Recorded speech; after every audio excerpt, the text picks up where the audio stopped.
Hi, now that you've practiced the 3D shapes, we're going to create a big picture of the 3D shapes, very large and overlapping. And then we can shade them with crayon. So I'm going to show you here how to create them big and to overlap them. So I like to start out with the one that we need to trace, which is the cylinder. So just take anything that's round to trace. Trace my novelty trash can here.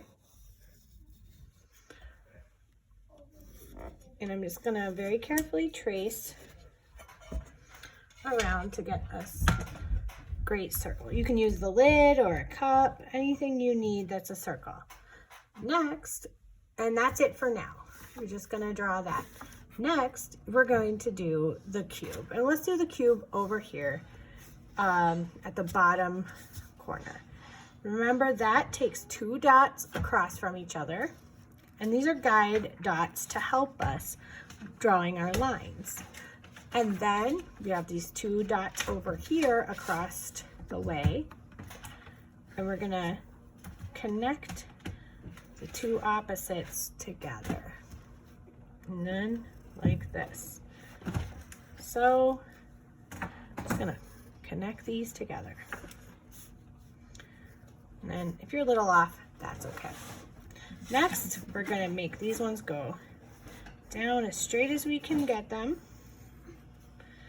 and about the same length. And then this one goes longer, so we foreshorten it. Then when we connect it, it looks like a cube. We have the cylinder to make too. And the cylinder's we're gonna make behind this cube a little bit. So we're gonna put 2 dots over here. We're gonna create that smile line, that curved up line here. And then that rainbow line or that curved down line right here for the top of the cylinder. We're gonna go straight down with our sides.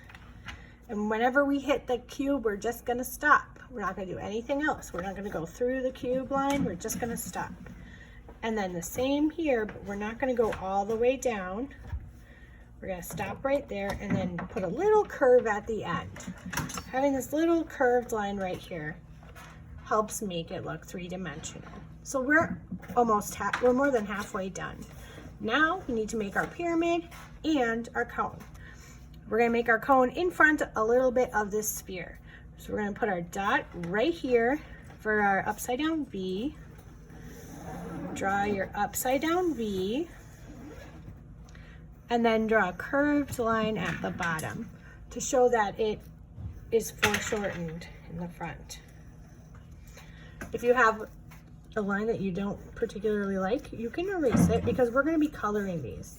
And same with that line that you went over top of the sphere right there, you can erase that, and we'll just color it a darkish color so that the eraser lines don't show. Last one now, our pyramid. A dot up here, dot down here, straight line down, like the upside down arrow. And then you connect the top and the bottom lines. There is your shape still life. Now you can color it, and you can color them all the same color if you want, or you can change up the colors.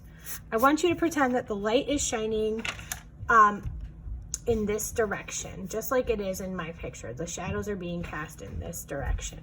So the darkest areas are gonna be on this side this time. You're gonna press hardest on your crayon on this side at this time, and then you're gonna go lighter and medium. You're gonna press lighter to make a medium shade right here, and you're gonna go even lighter as you move towards the center. Not as light as you can go because you're gonna save that for all the way over here. But you're just gonna have like a medium light tone, and you want a very dark tone here. Oh, I forgot to tell you to outline. Now is a great time before you color all the way to outline those lines so you can really see them when you step back. That really helps the picture.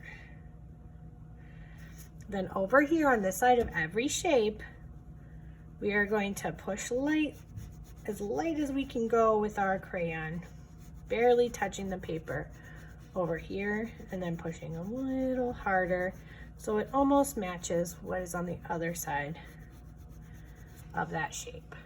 And now your pyramid should start to be looking three-dimensional.